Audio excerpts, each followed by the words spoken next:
Assalamualaikum dan selamat sejahtera. Bertemu lagi kita dalam subjek Perekebentuk dan Teknologi tahun 4 bersama saya Cikgu Syuhaida.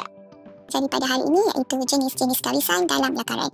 Sebelum kita belajar melakar, awak kena kenal apa itu jenis-jenis garisan dalam lakaran. Pergi kepada garisan yang pertama iaitu garisan halus. Garisan halus seperti gambar yang saya tunjuk, di mana garisan yang ada pada daun ini adalah garisan yang sangat halus. Jadi bagaimana nak menghasilkan garisan halus ini?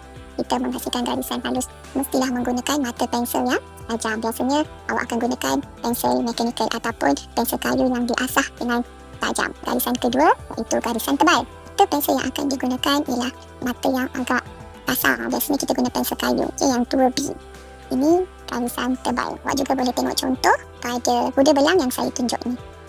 Boleh awak bezakan di antara garisan halus dan garisan tebal, gambar atas dan gambar bawah. Garisan yang ketiga iaitu garisan zigzag. Kalau awak tengok zigzag ini seakan-akan contoh gambar yang saya tunjuk ni adalah gambar seolah-olah huruf Z terbalik seperti huruf Z. Yang keempat ialah garisan putus-putus. Di mana biasa kita tengok garisan putus-putus ni? Di jalan raya. Misal putus-putus.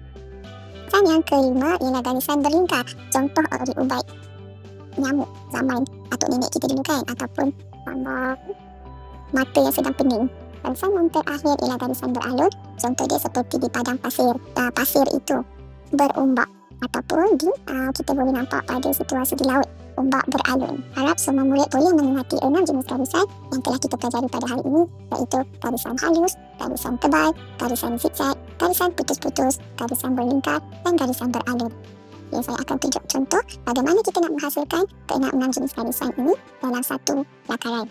Muka dia kita gunakan 4 segi. Saya ini contoh garisan tebal berlingkar untuk mata, halus,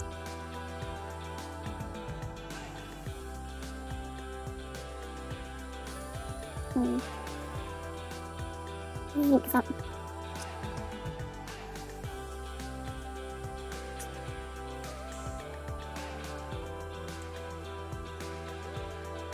Kedua, garisan tebal, garisan berlingkar. Yang keempat, garisan putus-putus. Yang kelima, garisan beralun. Dan yang keenam, garisan zigzag.